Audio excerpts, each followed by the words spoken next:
Hey everyone, Legault the tyrant has ratcheted it up one more notch, folks. Headline out of CBC News, Montreal, unvaccinated Quebecers will have to pay a health tax, Legault says. Unvaccinated Quebecers without medical exemptions will have to pay if they don't get first dose soon. It's reported by Verity Stevenson and Isaac Olson, January 11th, 2022.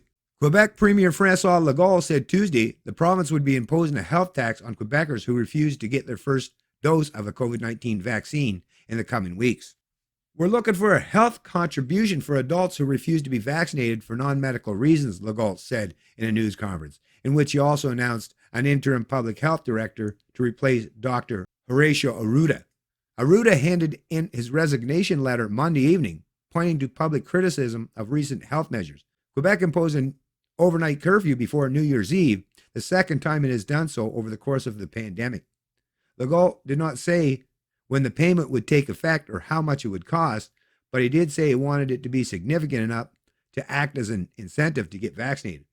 More than $50 or $100, he added. Legault said details would be revealed in the coming weeks.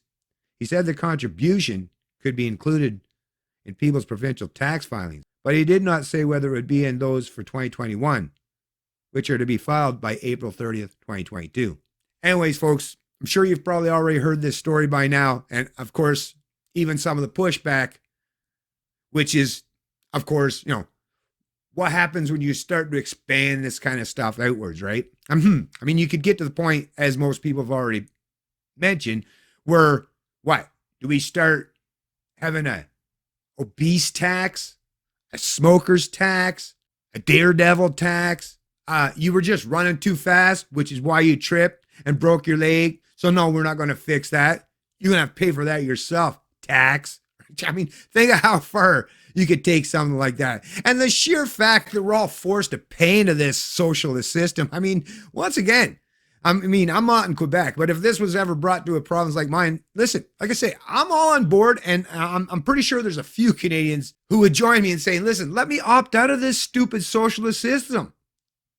If you're worried about the fact that you have to pay for my health care, even though I've been paying for health care that I haven't used for, oh my goodness, years and years and years and years and years, and you've been stockpiling all that cash to pay for everyone else. But yeah, forget about that, I guess. Don't even worry about it. Tell you the truth, I personally would even be willing to say, listen, you have robbed me blind for, decades of my life, and it's money I'll never get back and services I'll probably never use. But you know what? It's worth it to me at this point to just not have to deal with this socialist system anymore.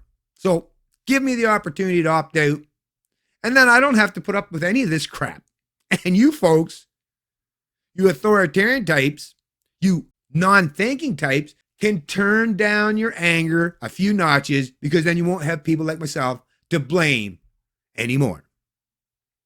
Like I say, folks, actually, this is something that I've been talking about for a long time. The more we vacate and move alongside or completely outside of this current system as much as we can, not only is it much more beneficial to your economic bottom line and your social life, but yeah, it completely removes these authoritarian collectivists and the excuses they use to constantly enslave, oppress, or tyrannize us. Anyways, folks, I'll place this article in the description of the video below. I'm moving on to the next one. It's Canadian Libertarian, and I love liberty.